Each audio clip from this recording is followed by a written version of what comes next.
SOFI stock just crossed the $18 mark right before the earnings. And is this a buy, hold or a sell moment? That's what I'm going to cover in this video. I want to clarify that this is not financial advice. I'm not qualified to give financial advice. I'm simply recording my thoughts about SOFI stock. In full disclosure, I do own about 500 shares of SOFI at an average cost below $7. I'm showing on the screen one of my positions wherein it's the fourth best performing stock in my portfolio. I also own 9 call options. In fact, I used to own 20, but I sold about 11 of them. Currently, I'm up about 795%. So I'm very well invested in SOFI. Let's first look at its valuation at current price of $18. In 2024, they're expecting an EPS of 12 cents. So that puts them at a PE of 150, which is ridiculously expensive. But we cannot judge SOFI based on that because they just became profitable. But SOFI's management guided for an EPS between $0.55 to $0.8 by end of 2026. So if I take the midpoint of 67.5 cents, that gives me a PE of 27, which is expensive for a company like SOFI. And when I take 80 cents, the upper limit, as the actual EPS in 2026, the PE would be 22.5, which seems like a believable and a fair PE.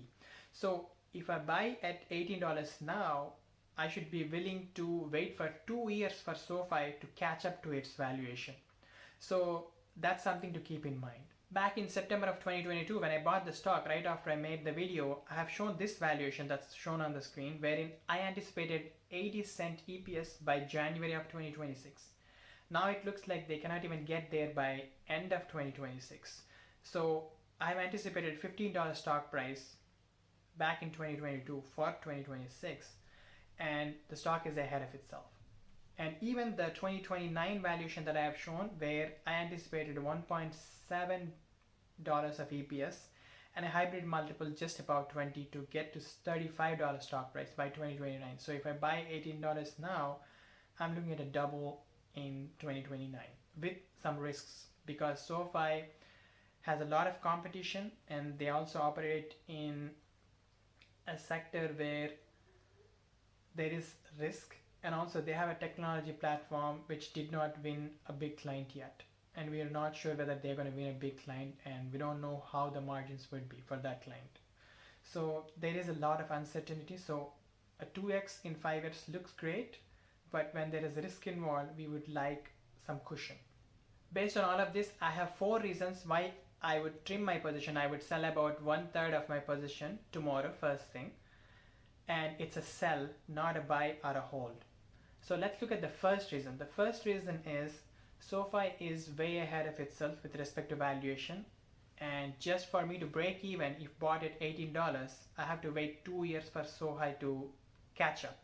So I'm not willing to do that. Number 2 is, even though we have a very capable management, the macroeconomic environment is not in our favor. This year we expected 4 cuts, but it looks like we are only going to get 2 cuts or less, and that's going to be challenging for the management to meet their own guidance. Number 3 is, even though in the past SOFI has done a triple beat, the stock has fallen significantly, and this time it could be no different. And if that happens, I'm not willing to sacrifice my gains if it goes back to like $15 or below. I want to lock in my gains when I see the gains. The stock is way ahead of itself, and this is an opportunity. I have waited for a few years for the stock to go up, and it did. I have to lock in the gains, and that's my investing style. So that's the third reason. And number 4 reason is, I want to keep some cash because the market is overvalued, and in my opinion there would be some opportunities that will show up after Q1 of 2025 wherein I will see a better risk reward than having SOFI at $18. So I rather put my money into those stocks than hold my position in SOFI, where I'm only looking at a 2x or less from the current price in the next 5 years. So these are the 4 reasons. Also, I think we will get multiple opportunities between now and end of 2026, because when a stock is way ahead of itself, there will be opportunities.